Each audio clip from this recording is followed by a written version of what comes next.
Hello friends and welcome back to my channel. If you're new here, my name is Bailey Tarosian and I create content all about kind of stepping into my mid-20s and figuring things out day by day because I'm learning so many lessons in life right now and I feel like I've been doing a lot of personal growth, and so I'm sharing that here on YouTube as I go through my own journey, so hopefully you can resonate with that. And I've also been sharing a lot about my pregnancy journey thus far because I am currently pregnant with my first child, and that has also been a huge learning experience for me, and so many things are happening and changing, and so I've been sharing little bits and pieces of that journey as well. And today I actually do want to talk about that journey, my pregnancy journey, because tomorrow I'm officially 30 weeks pregnant, which is absolutely insane to say because this pregnancy has not been easy. And I wanted to do a little bit of like a recap of the last few weeks of my pregnancy, kind of getting into the third trimester, all the things that have been happening, how I've been feeling, my symptoms, all of that good stuff, because I think some of the things that I've been going through are probably pretty relatable, but I do feel like quite alone because I don't have a lot of other mom friends who are going through this or who are sharing that they're going through this anyways. And so I wanted to share with you a little bit of my struggle today so that maybe we can like find some common ground, relate, and then also just so you know you're not alone, because I know, again, I've been feeling a little alone in some of these things. So it's been a while since I shared an update. So my last 2 months or so of life have been really kind of stressful. I feel like when you kind of get into your pregnancy where people can see that you're pregnant and it's not just like a ambiguous kind of thing, as I think it is for so many people at the beginning of pregnancy, where it's like, are they pregnant or are they not? I feel like once you kind of get to the point where it's like really visible, everybody thinks that they can have a say, comment like on your body, on your choices as a mom or as a pregnant woman, and it's just really hard to deal with some of those little comments here or there. And I definitely feel like, you know, I would say from 2 months ago and on, it's been incredibly difficult to deal with like tuning out the noise of others, which I made another video about. And I feel like I've gotten so many comments from people like saying things that are so like misinformed, and that has been incredibly hard. I feel like people say the craziest things to pregnant women, and I've been told so many just like crazy things these last few weeks. I was told that having a glass or two of alcohol is totally fine, which we know that that's not encouraged with medical guidance that's available nowadays. And obviously I will not be doing that.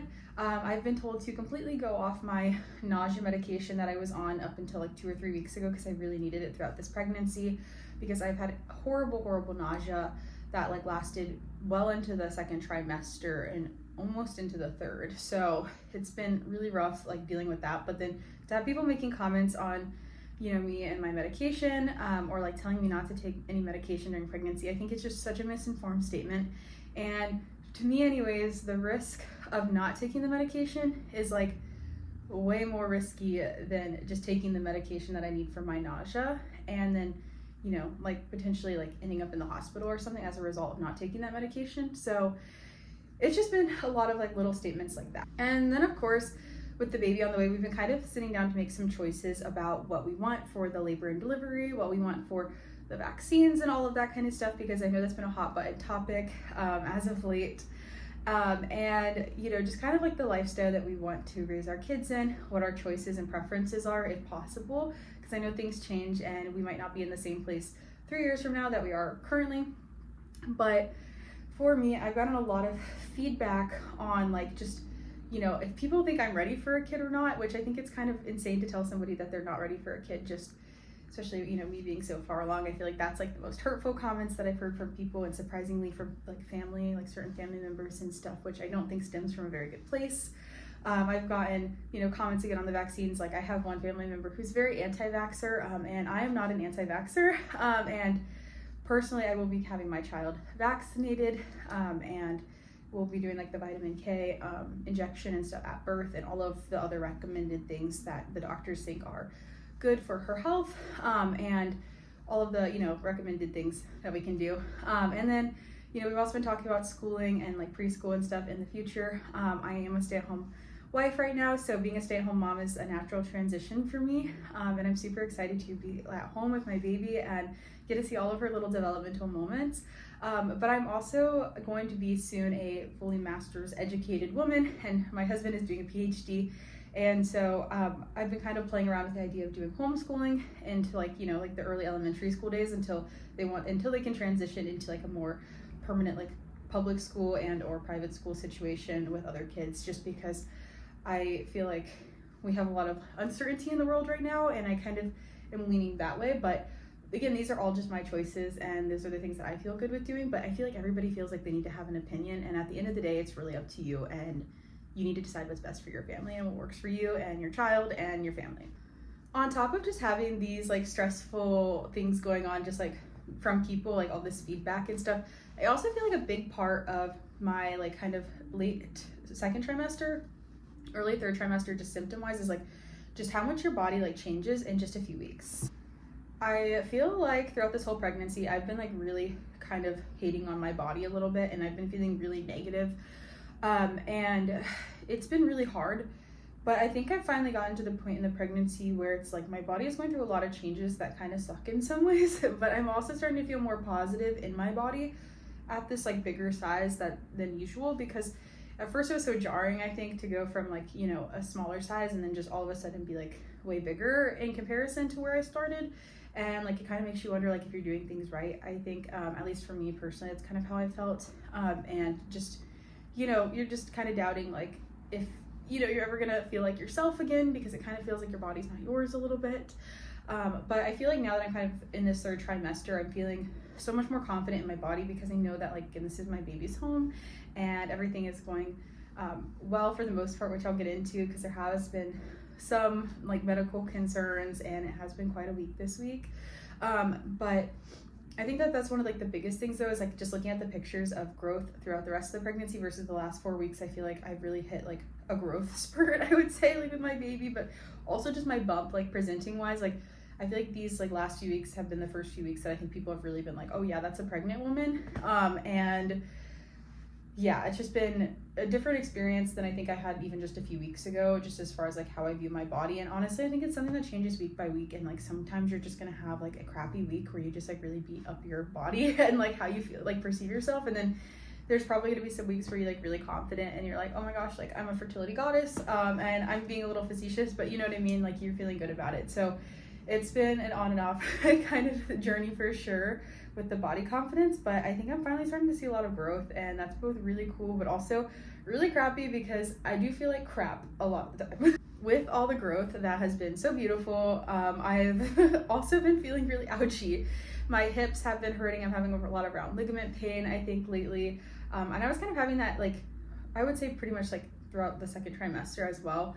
But I think it's kind of hit a point where it's like, I'll be walking through the hallway sometimes and I'll just like I'll hit a step the wrong way, and it just is so painful.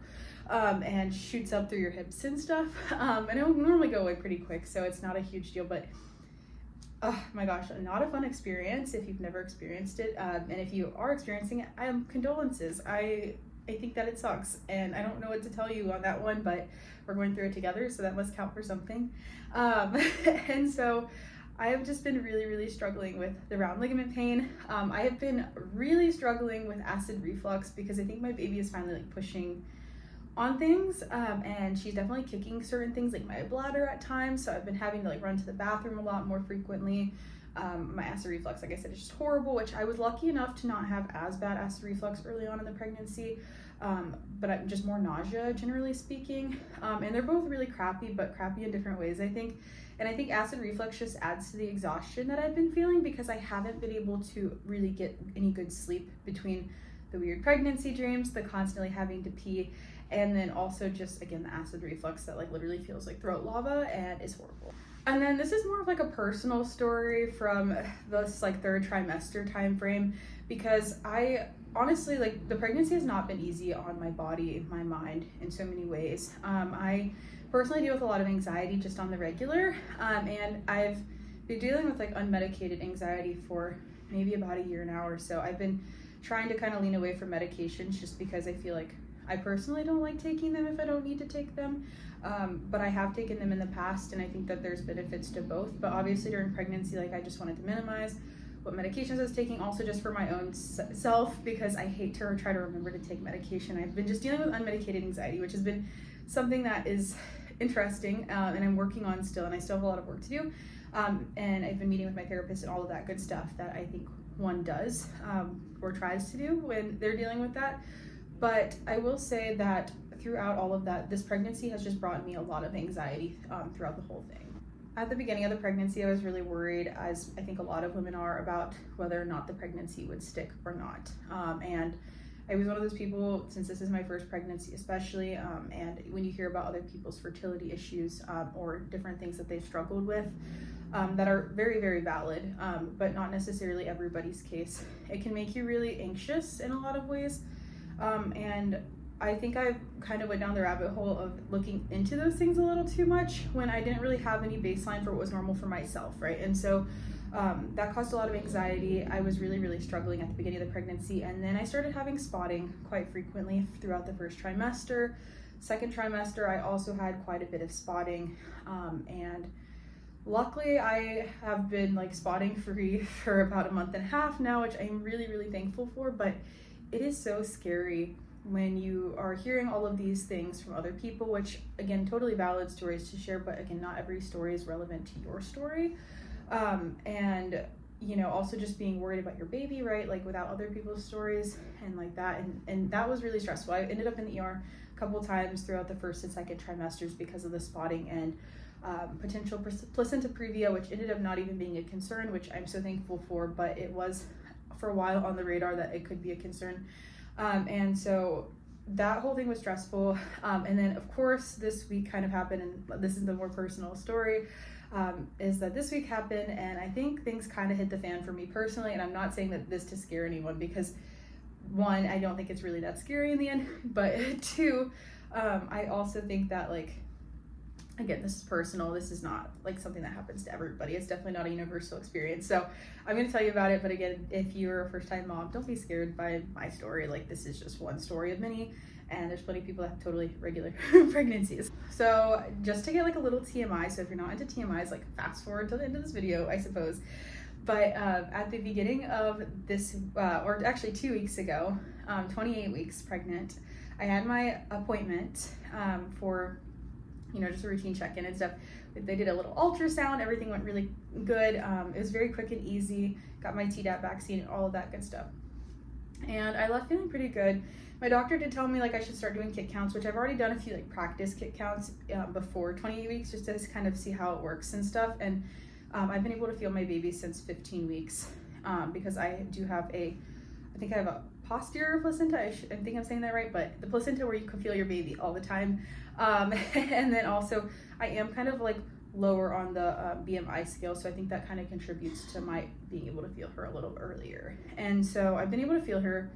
And so then I went to my appointment and stuff, and I felt like pretty prepared for going into the third trimester, because I was like, oh, I practiced this, right? Like, because I've been able to feel my baby for a while. But then, you know, 2 or 3 days passed, and I started feeling a lot of decreased fetal movement, and I was really scared. But I was trying to remain calm because I've been to the ER so many times that I felt almost embarrassed, because I was like, if I go in and it's nothing, they're gonna laugh at me, they're gonna think I'm so stupid. I'm gonna just be like really incredibly embarrassed. And so I tried to wait like until later in the day, like wait a few hours, and she still wasn't moving. And there was probably a period of like 4 or 5 hours where she just wasn't really moving. And that was really, really scary for me. And ultimately, you know, me and my husband talked about it. We decided we were gonna go in to have her looked at and kind of see if anything was going on. And as soon as we get there and I get hooked up to the fetal heart rate monitors, or whatever they're called, she starts kicking them so hard that my belly is like literally bouncing up and down, because she's using them as targets for target practice. And it was like kind of funny, because I'm just like, okay, well, at least she's okay. You know, the doctors monitored her for like 35-40 minutes. Everything looked great. They, you know, asked me a bunch of questions, and they just determined that it was probably just babies being babies. They say this happens all the time. So just a pro tip, if you're going through pregnancy right now and you're scared for any reason, just go to labor and delivery. I mean, I'm probably a little too cautious, but you can't really be too cautious, right? I mean, it's your baby, and that matters. And regardless of what anyone tells you, you're not being crazy if you're trying to make sure that your kid is okay. I thought that was going to be the end of it, but it unfortunately was not, because then I had a big gush of fluid, again, TMI, on, I think a few days following that, like I think 4 days following that, I had a big gush of fluid, or maybe 3 days following that. And And I also started having like really bad tummy problems, like GI issues and stuff. And I'm not normally one to have like a bunch of tummy problems. And I've had like, some typical like a pregnancy tummy problems up until this point, but nothing like crazy. And this was like really bad. Like it almost seemed like food poisoning or something. And so I ended up having to go in again because I waited like, 48 hours or 42 hours or whatever they say to wait to make sure that you, before you go in for something like that. And I was just trying to see if things would get regular, and it was just not getting regular. Like there was just so much going on. I felt like really bad. I was having stomach cramps that were really painful. I was having menstrual like cramps, and I was really scared. And so I went into the hospital again to labor and delivery, and they ran a bunch of blood tests and did a bunch of stuff. And long story short, the baby was okay again, and I felt a little stupid, but I did have like a little bit of an infection going on, which wasn't too fun. And I kind of figured I had an infection. I was asking my doctor to test me for that for a few months now, and she kind of just said the symptoms sounded regular, but I was like, for me and my baseline, that doesn't sound regular, and so that wasn't fun. But I also ended up having like a little stomach bug is what they presume I had, because my electrolytes were really, really low.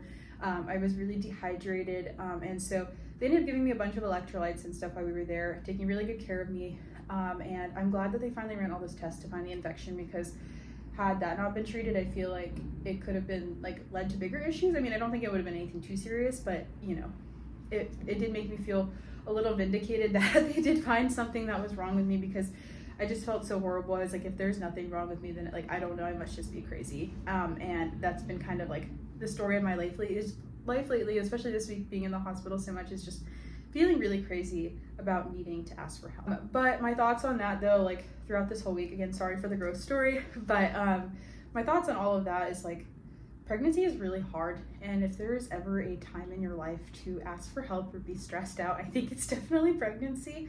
Because again, especially if you're a first-time mama, or if maybe you're later on but things are just different than the first time, and you're kind of starting out like fresh with things and you don't know how things are going to go, being pregnant can be like so scary for so many reasons, because there's so much uncertainty. You're in uncharted territory and you don't have a baseline for anything.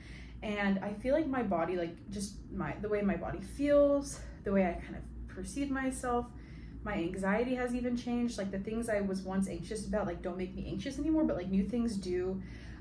Just like the lack of sleep, like there's just so many factors that play into how you feel during pregnancy. And I don't think any of them are like ridiculous. I think that we should be like taking them seriously. And so even though I felt really embarrassed, the women at labor and delivery, the nurses, the doctors were all really wonderful, really took me seriously, like really listened. And that's like honestly all I could ask for. And it does make me feel good, because we are delivering in the same hospital that I went to for the labor and delivery, like triage type stuff this week. And I'm glad that I'm going to go into a hospital that's such a great team of doctors and nurses and other staff, because they were just truly wonderful. But at the same time, I think it is kind of like a wake-up call for me that I'm not crazy for wanting to, check on my health and my baby's health. And if you're kind of in the same boat, don't feel embarrassed, just go. But I do get it, because I'm still kind of processing that for myself and trying to like convince myself that I'm not crazy for having all of these issues, and like trying to be like a little pushy with it to get things seen or done, because I think so often, like just in the healthcare field in general, as women, like we really have to advocate for ourselves, and it is what it is, but it can be hard. But all in all, here we are in the third trimester, and despite all the really crappy symptoms that I've had, and like just how exhausting this week has been, because I think that's the only thing that can really like fully like encompass this is just exhausting, is that despite all of it, like, I am so thankful, because baby girl has been moving a lot more since then, which is great. She's kind of getting back into her routines and rhythms, which again, I think is wonderful. And I'm also just feeling super excited to meet her. I've been kind of sitting down, figuring out my birth plan. I've been, starting to pack my hospital bag, get all of our documents and all of that stuff that we need. And just, kind of figuring out what exactly we need for that. Because again, I've never done this before. And we got all the nursery stuff put together, because my nesting instinct has officially kicked in, and I like literally put the nursery together over the span of like 2 weeks once we got back from our trip that we were just on to visit family, and we had our baby shower, so we actually had furniture to like furnish the whole nursery. And it just feels so nice to have it out of the way, because to be honest, I don't want to procrastinate and not do that. So there's so many little exciting things happening, and I think that makes it all worth it. But I'm also just really excited for baby girl to be here because I cannot wait until I can have eyes on her and like actually see if she's breathing and like check on her health and make sure she's okay, because like, you know, there's a beauty to carrying your baby, but also like not being able to see or not knowing is really anxiety inducing at times. So you know, I'm feeling very thankful for everything that's happening, everything that's going on, and for all the little good moments here and there. But I am also ready to give birth because I feel like my body feels like crap, and I have a feeling it's only going to get worse until she's here because, you know, I feel like that's what I've tended to hear from other women who are further along than myself, is that your body just kind of hurts more, and you have to pee more, and all of these things are happening to your body all the way with no pregnancy. So anyways, all in all, if you're in your 3rd trimester, again, don't feel like you're crazy if you need to go like kind of get a second opinion, if you need to go into the hospital, if you feel like crap and you don't like it, you know, because honestly, like, you can love your baby and like not love pregnancy, and I think that's okay too. And like, I don't know, but anyways, those are my thoughts. I'm gonna stop rambling, but stay tuned. I'm probably gonna post another video after this one about my birth plan because I have pretty much figured it all out. Preference wise anyways, I know that things change, but we will talk about that in the next video. And thank you so much for watching, and again, sorry for all the TMIs, but I think it's just the reality of things, right?